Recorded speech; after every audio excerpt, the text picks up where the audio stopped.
Assalamualaikum warahmatullahi wabarakatuh. Di sini kami kelompok 5 yang beranggotakan Putri Madiana, Nabila Rahma, Nisa Nabila, Awa Ardinia, Hilman Nadwa akan menjelaskan tentang analisa program ruang perancangan arsitektur 5. Yang pertama, di sini saya Nabila Rahma akan menjelaskan tentang analisa pelaku kegiatan dan aktivitas kegiatan. Untuk kelompok aktivitas kegiatan itu dibagi menjadi beberapa aktivitas. Yang pertama itu ada aktivitas di dalam hunian yang pelaku kegiatannya itu berupa penghuni apartemen, pengelola, dan security. Untuk kegiatannya itu yang pertama ada aktivitas intern atau kegiatan utama. Aktivitas penghuni ini di dalam unit hunian seperti istirahat, bersantai, tidur, makan, minum, belajar, menerima tamu, dan sebagainya. Kebutuhan ruangnya itu ada ruang tidur, dapur atau pantry, tempat makan, tempat belajar, ruang tamu, kamar mandi atau WC. Untuk aktivitas umumnya itu berupa meminta informasi, mengawasi keamanan, menunggu lift, menggunakan sanitasi, dan sebagainya. Kebutuhan ruangnya itu ada ruang lobi, ruang resepsionis, ruang keamanan, ruang tunggu, dan toilet. Untuk aktivitas eksternnya atau kegiatan penunjangnya itu ada olahraga, makan, minum, berbelanja, perawatan diri, berkreasi, transaksi, ATM banking, dan sebagainya. Untuk kebutuhan ruangnya itu ada ruang belajar bersama, kolam renang, gym, lapangan, restoran, minimarket, laundry, sauna dan spa, musola, ballroom, ATM center, dan sebagainya. Untuk kelompok aktivitas pengelola, itu pelaku kegiatannya ada general manager, staff, sekretaris, dan tamu. Untuk kegiatannya itu berupa mengelola administrasi, mengawasi kegiatan dalam bangunan, melakukan negosiasi, bekerja servis, maintenance, dan sebagainya. Untuk kebutuhan ruangnya ada ruang general manager, ruang staff, ruang sekretaris, ruang kabak, ruang rapat, gudang, pantry. Selanjutnya ada kebutuhan ruang dari aktivitas pengelola masih sama, yaitu selanjutnya ada ruang loading dock, ruang cleaning service, janitor, ruang genset, ruang map, toilet, dan musola.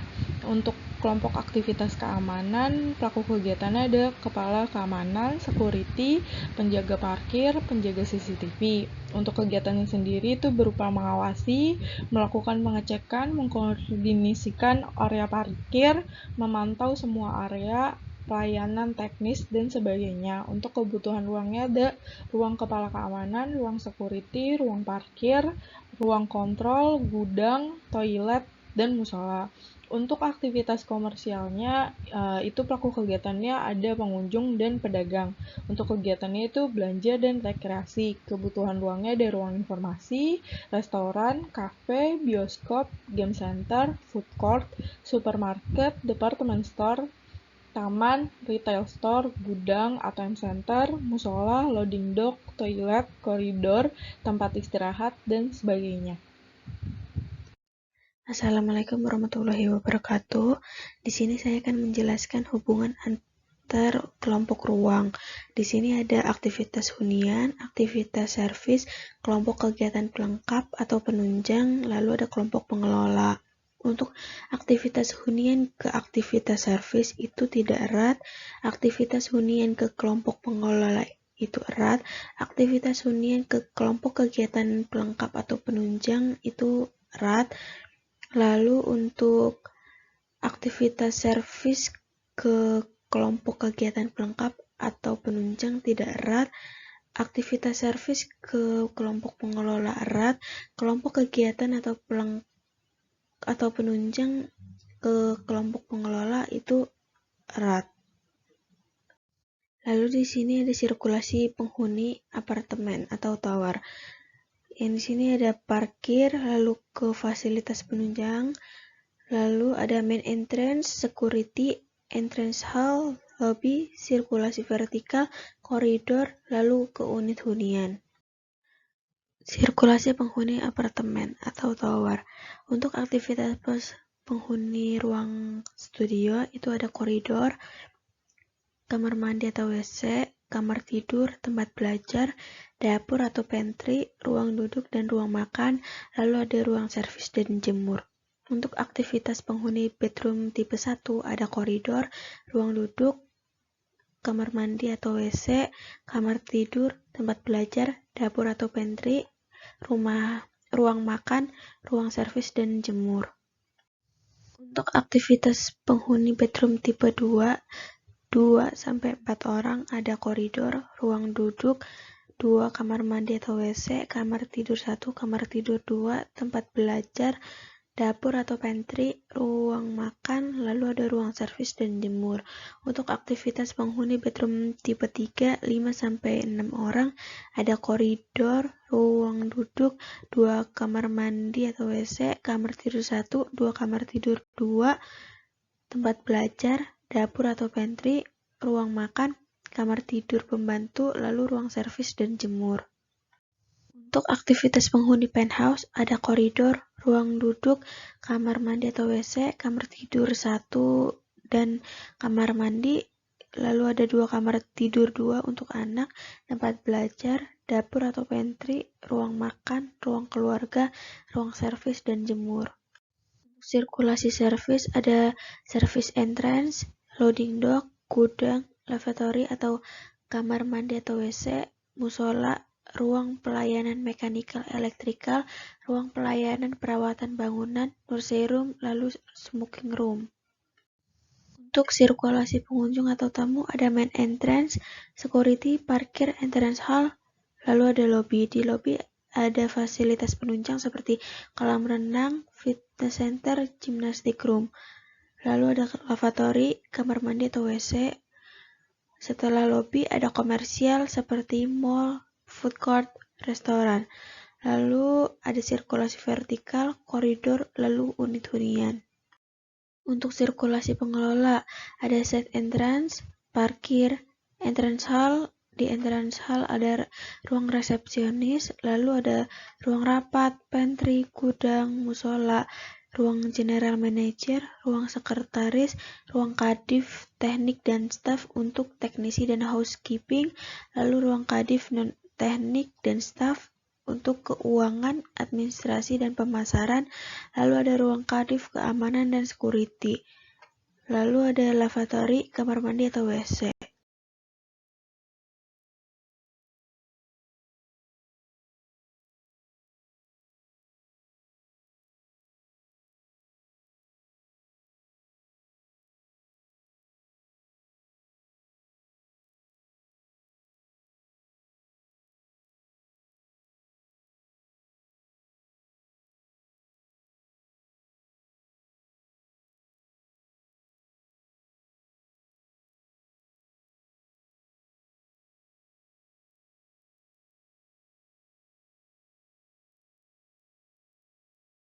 Untuk analisa aktivitas kebutuhan ruang untuk pengunjung dan penghuni apartemen itu datang atau pulang, lalu ke parkiran dan pedestrian, menuju ke main entrance, resepsionis, lalu ke sirkulasi vertikal seperti lobby and lounge, entrance hall dan lift, komersial, musola, nursery room, fasilitas penunjang, lalu ada atrium atau ruang terbuka atau taman, lalu menuju apartemen dan lavatory, kamar mandi atau WC. Lalu di zoning kebisingan itu terdapat di datang atau pulang, parkir, area pedestrian, main entrance hall, resepsionis, lalu di sirkulasi vertikal itu ada atrium dan ruang terbuka atau taman, fasilitas penunjang, lobby and lounge, entrance hall, dan lift, lalu ada komersial. Untuk zoning sedang itu ada di musola dan nursery room. Lalu untuk zoning tenang itu ada di pengelola, servis, apartemen, lalu ada lavatory. Assalamualaikum warahmatullahi wabarakatuh. Selanjutnya saya akan menjelaskan mengenai konsep organisasi ruang. Yang pertama di sini ada konsep organisasi ruang berupa linear, yang dimana konsep ini adalah merupakan jalan lurus yang menyusun pembentukan ruang. Kita bisa melihat pada gambar sebelah kanan di sini ada sebuah koridor yang dimana kanan kirinya terdapat ruang berupa kantor. Untuk penerapan konsep linear ini pada keterangan warna hitam merupakan indoor dan warna merah adalah outdoor. Nah, pada bagian gambar tersebut di sini ada koridor yang menghubungkan pada tiap ruangannya. Yang pertama di sini ada ruangan general manager, ada ruang sekretaris, ada ruang kepala divisi teknik dan staff, ada ruang rapat, ada ruang pantry, dan yang terakhir ada ruang gudang. Selanjutnya di sini ada konsep organisasi ruang berupa radial, yang dimana konsep radial ini merupakan jalan utama yang berkembang ke ruangan atau jalan tertentu. Pada gambar bagian kiri ini, yaitu merupakan sirkulasi yang berupa hall atau lobby yang berkembang menjadi sebuah sirkulasi berupa koridor ataupun ruangan. Kita bisa melihat pada contoh bagian kanan, di mana di sini ada hall atau lobby pada mall yang berkembang menjadi sirkulasi koridor ataupun ruangan seperti perbelanjaan ataupun tempat makan. Untuk penerapan konsep linear di sini, terdapat sebuah hal atau lobby yang menghubungkan koridor-koridor pada bagian area outdoor tersebut. Dan untuk pada area indoor tersebut di sini ada sebuah ruangan berupa tempat makan, bank, tempat perbelanjaan, dan musola. Selanjutnya ada konsep organisasi ruang network, yaitu konsep network adalah tiap jalan yang membentuk susunan ruang dengan hubungan yang tidak terlalu rumit. Pada bagian kiri merupakan konsep network, yang dimana merupakan pola yang berbentuk grid yang saling terhubung.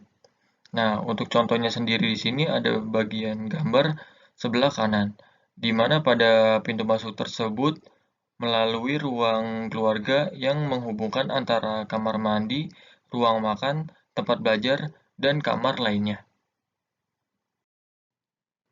Di sini untuk konsep organisasi ruang network, penerapannya terdapat pada ruangan apartemen, yang dimana pada keterangan di sini, indoor itu merupakan ruangan tertutup dan outdoor ini ruangan terbuka. Nah, pertama di sini ada ruang duduk yang menghubungkan antara dapur dan juga ruang keluarga. Yang selanjutnya pada ruang keluarga dan dapur ini berdekatan dengan tempat makan. Untuk ruang dapur di sini berdekatan dengan ruang kamar mandi. Yang selanjutnya untuk ruang keluarga di sini berdekatan dengan kamar utama. Dan untuk pada bagian tempat makan ini berdekatan dengan kamar 1 dan ruang servis. Yang selanjutnya pada ruang servis ini berdekatan dengan ruang jemur yang merupakan area ruang terbuka atau balkon. Selanjutnya di sini ada konsep sirkulasi pencapaian. Untuk bagian pertama di sini ada jenis-jenis pencapaian tapak. Untuk poin pertama di sini ada main entrance, di mana pintu masuk utama pada bagian bangunan.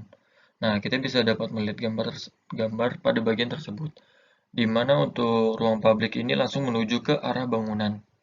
Nah, untuk poin kedua di sini ada side entrance, yaitu pintu masuk kegiatan pada site, di mana pada pintu masuk ini merupakan area ruang publik, seperti pada pedestrian dan juga ruang hijau. Nah, untuk pada bagian kedua di sini ada pelaku kegiatan. Untuk poin pertama di sini ada pengendara pribadi, yang merupakan pengendara mobil, motor, dan sepeda. Untuk poin kedua di sini ada kendaraan umum, yang terdapat pada busway, angkutan umum, dan ojek online. Nah, untuk yang poin terakhir di sini ada pejalan kaki, terdapat pada pedestrian umum yang merupakan jalan umum. Yang kedua di sini ada pedestrian disabilitas, di mana pada bagian pedestrian ini diperuntukkan untuk orang-orang yang penyandang disabilitas ataupun mempunyai kekurangan. Nah, untuk yang terakhir di sini ada jembatan penyeberangan, yang merupakan jembatan yang menghubungkan pedestrian yang arahnya berseberangan pada jalan. Dan yang terakhir di sini ada jenis-jenis pencapaian. Pada poin pertama di sini adalah langsung atau frontal, yang dimana langsung menuju bangunan, sehingga pada sirkulasi ini sangat cepat untuk menuju bangunan tersebut. Di sini ada yang kedua ada tersamar atau disebut oblikue, yaitu memperpanjang arah pencapaian, yang dimana pada di sini berfungsi untuk arah pandangan yang lebih jauh pada bangunan tersebut, sehingga mempunyai keunikan pada bangunan tersebut. Nah, di sini yang terakhir ini ada berputar atau radial, yang dimana yaitu sirkulasi yang mengelilingi bangunan. Biasanya pada sirkulasi ini untuk memperlihatkan sebuah fasad di keliling bangunan.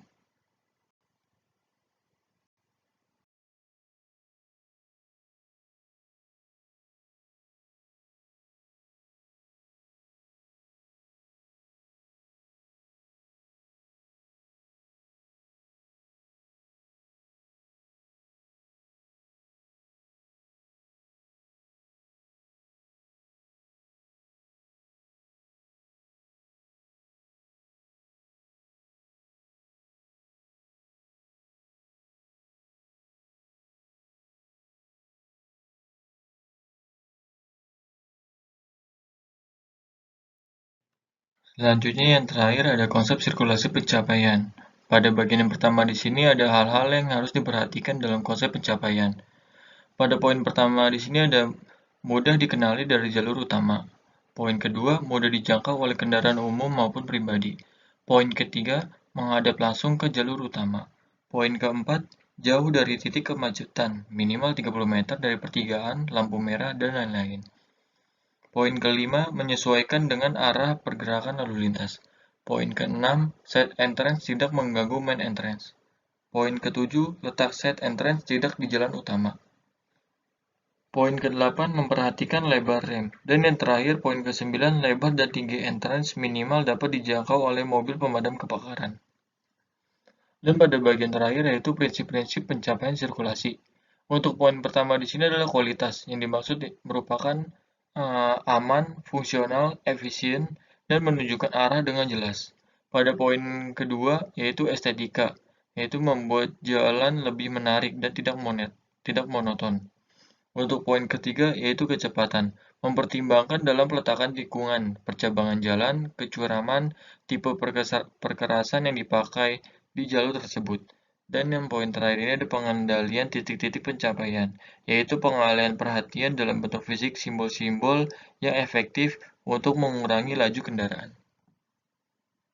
Assalamualaikum warahmatullahi wabarakatuh. Saya Putri Madiana. Saya akan menjelaskan data tapak yang beralamat di Jalan Ledjen Suprapto, RT 1 RW 3 Cempaka Putih Barat, Kecamatan Cempaka Putih, Jakarta Pusat, dengan luas tapak kurang lebih 10 meter persegi, KDB 6.000 meter persegi, KLB 35.000 meter persegi, ketinggian bangunan 8 lantai, KDH 3.000 meter persegi, KTB 5.500 meter persegi, dan GSB 6,5 meter dan 4 meter. Kemudian program ruang dengan fungsi ruang apartemen atau tower. Jenis ruangnya yang pertama studio, dengan pengguna ruang studio yaitu penghuni apartemen. Kebutuhan ruangnya ada ruang duduk dan ruang makan dengan dimensi ruang sebesar 7 meter persegi. Lalu ada dapur atau pantry 2,8 meter persegi, kamar mandi 2,55 meter persegi, kamar tidur 10 meter persegi, ruang servis dan jemur 4 meter persegi. Dan total luas untuk unit studio ini adalah 26,5 meter persegi. Lalu ada jenis ruang yang kedua yaitu bedroom tipe 1 dengan kebutuhan ruang yaitu ruang duduk, dimensi ruangnya 8 meter persegi, lalu ruang makan 6 meter persegi, dapur atau pantry 2,8 meter persegi, kamar mandi 2,55 meter persegi, kamar tidur 12 meter persegi, ruang servis dan jemur 5 meter persegi. Nah, untuk pengguna ruang bedroom tipe 1 ini adalah penghuni apartemen. Total luas unit bedroom tipe 1 ini 36,5 meter persegi. Lalu jenis ruang yang ketiga ada bedroom tipe 2 dengan kebutuhan ruang duduk dengan dimensi ruang 3,7 meter persegi. Lalu ada ruang makan 3,24 meter persegi, dapur atau pantry 2,8 meter persegi, 2 kamar mandi 5,1 meter persegi, kamar tidur 1 10 meter persegi, kamar tidur 2 10 meter persegi, dan ruang servis juga jemur 10 meter persegi. Nah, untuk pengguna ruang bedroom tipe 2 ini yaitu penghuni apartemen dengan total luas unit bedroom tipe 2 yaitu 45 meter persegi. Lalu ada jenis ruang yang keempat yaitu bedroom tipe 3 dengan kebutuhan ruang yaitu ruang duduk dengan dimensi 6 meter persegi, lalu ruang makan 6,48 meter persegi, dapur atau pantry 2,8 meter persegi, 2 buah kamar mandi 5,1 meter persegi, kamar tidur 1 10 meter persegi, 2 buah kamar tidur 2 12 meter persegi, ruang servis dan jemur plus kamar tidur pembantu 17,5 meter persegi. Untuk pengguna ruang bedroom tipe 3 ini, yaitu penghuni apartemen, lalu dengan total luas unit bedroom tipe 3 ini 60 meter persegi. Jenis ruang yang terakhir untuk apartemen atau tower ini adalah penthouse. Kebutuhan ruangnya yaitu ruang duduk dan ruang makan dengan dimensi 5 meter persegi, dapur atau pantry 5 meter persegi, kamar mandi 3 meter persegi, kamar tidur plus kamar mandi 13 meter persegi, ruang servis dan jemur plus kamar tidur pembantu 17,5 meter persegi, ruang keluarga 11 meter persegi, 2 buah kamar tidur anak 15 meter persegi. Pengguna ruang untuk penthouse ini adalah penghuni apartemen. Nah, untuk total luas unit penthouse adalah 69,5 meter persegi. Kemudian ada ruang yang berfungsi sebagai komersial.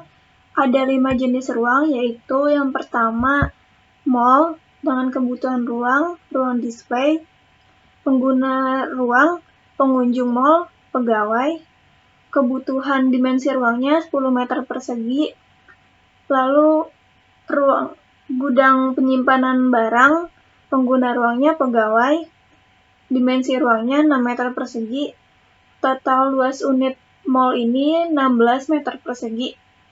Kemudian jenis ruang yang kedua ada food court. Kebutuhan ruangnya yaitu ruang makan pengunjung, pengguna ruangnya pengunjung, dimensi ruangnya 250 meter untuk 300 pengunjung. Kemudian ada retail makanan plus dapur dengan pengguna ruangnya adalah pegawai dan dimensinya 18 meter persegi. Total luas unit untuk food court ini 268 meter persegi. Lalu jenis ruang yang ketiga ada restoran. Kebutuhan ruangnya yaitu ruang makan pengunjung dengan pengguna ruang yaitu pengunjung. Dimensi ruangnya 66 meter persegi untuk 80 pengunjung. Lalu ada dapur dan ruang penyajian makanan dengan pengguna ruang adalah pegawai, dimensi ruang 19,8 meter persegi. Kemudian gudang makanan dan minuman, pengguna ruangnya pegawai, dimensi ruangnya 19,8 meter persegi. Total luas unit untuk restoran ini adalah 105,6 meter persegi. Jenis ruang yang keempat adalah klinik dengan pengguna ruangnya yaitu pengunjung mall, penghuni apartemen, dan pegawai. Dimensi ruangnya adalah 150 meter persegi. Total luas unitnya adalah 150 meter persegi. Dan yang jenis ruang yang terakhir adalah office atau kantor. Kebutuhan ruangnya yaitu rental office space tipe A dengan pengguna ruangnya untuk office ini penyewa dan pegawai kantor. Nah, kebutuhan dimensi ruang untuk rental office space tipe A ini sebesar 300 meter persegi. Kemudian ada rental office space tipe B. Dimensi ruangnya yaitu 180 meter persegi. Lalu rental office space tipe C, dimensi ruangnya 60 meter persegi. Dan total luas unit untuk office ini adalah 540 meter persegi. Berikutnya adalah ruang yang berfungsi sebagai fasilitas penunjang. Jenis ruangnya ada kolam renang, kebutuhan ruangnya kolam renang outdoor, lalu kebutuhan dimensi ruang 260 meter persegi, kemudian ada ruang ganti dan toilet, kebutuhan dimensi ruangnya 55 meter persegi. Untuk kolam renang ini penggunanya yaitu penghuni apartemen dengan total luas unit kolam renang 340 meter persegi.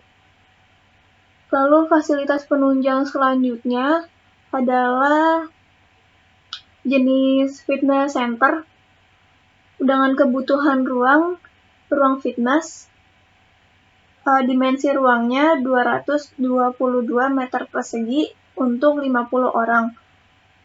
Lalu ada ruang ganti dan toilet dengan dimensi 55 meter persegi, ruang senam dengan dimensi 105,6 meter persegi, dan ruang loker dengan dimensi 20 meter persegi. Pengguna ruang untuk fitness center ini adalah penghuni apartemen, dan total luas unit fitness center ini adalah 402,6 meter persegi. Assalamualaikum warahmatullahi wabarakatuh. Nama saya Anissa Nabila. Saya akan melanjutkan presentasi tentang program ruang. Yang pertama itu fungsi ruangnya servis.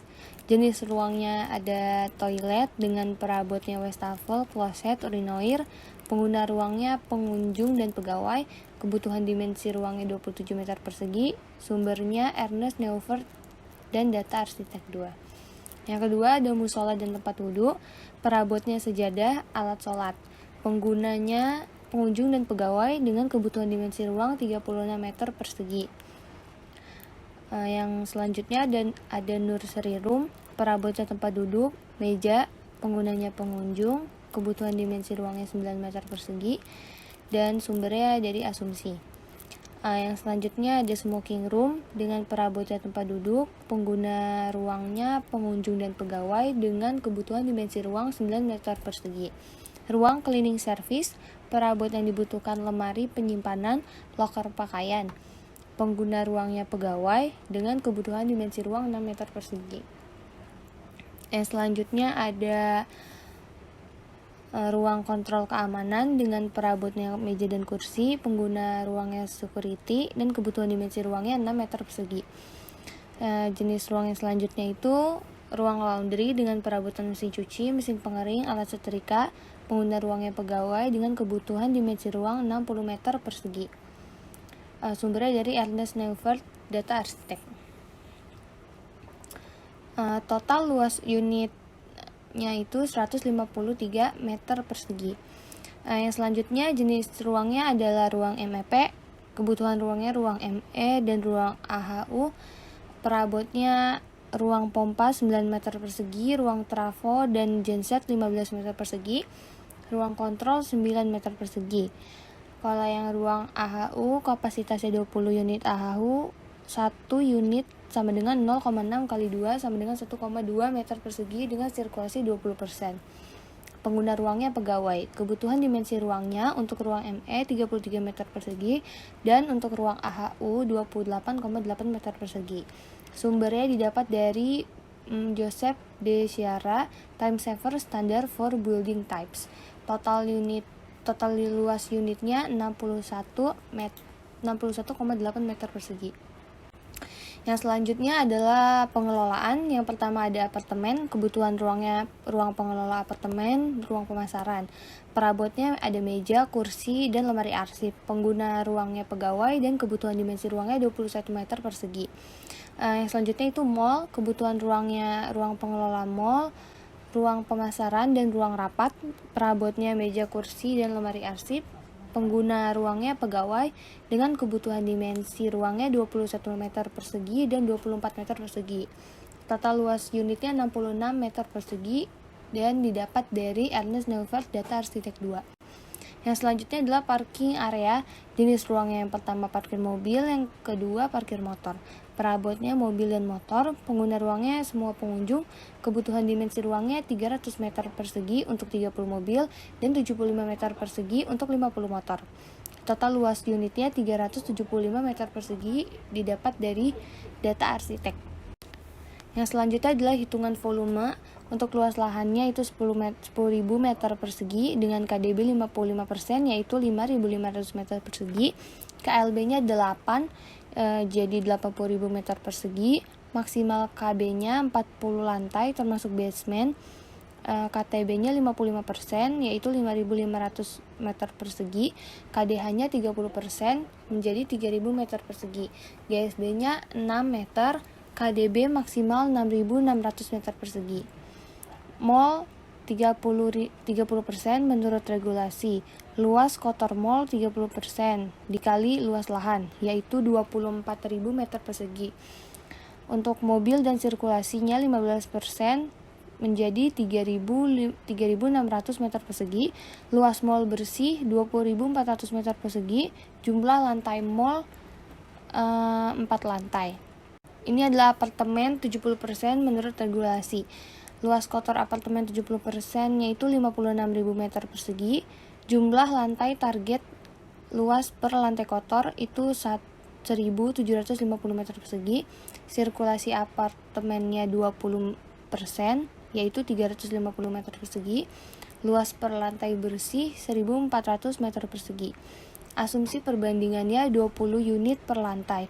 Luas per unit yang pertama ada 275 meter persegi, tipe yang kedua 700 meter persegi, yang ketiga 450 meter persegi. Luas seluruh unit yaitu 1.425 meter persegi. Shaft, servis, dan lain-lain itu 25 meter persegi. Nah, selanjutnya adalah parkir mall. Unit mobilnya itu 310 mobil, untuk motornya 480 motor, dan untuk apartemennya unit mobil 660 unit mobil. Luas lahan parkirnya 24.450 meter persegi dan jumlah lantainya 4 lantai. Asumsi mobilnya itu 60 meter persegi, asumsi motornya adalah 8. Sekian presentasi dari kami. Wassalamualaikum warahmatullahi wabarakatuh.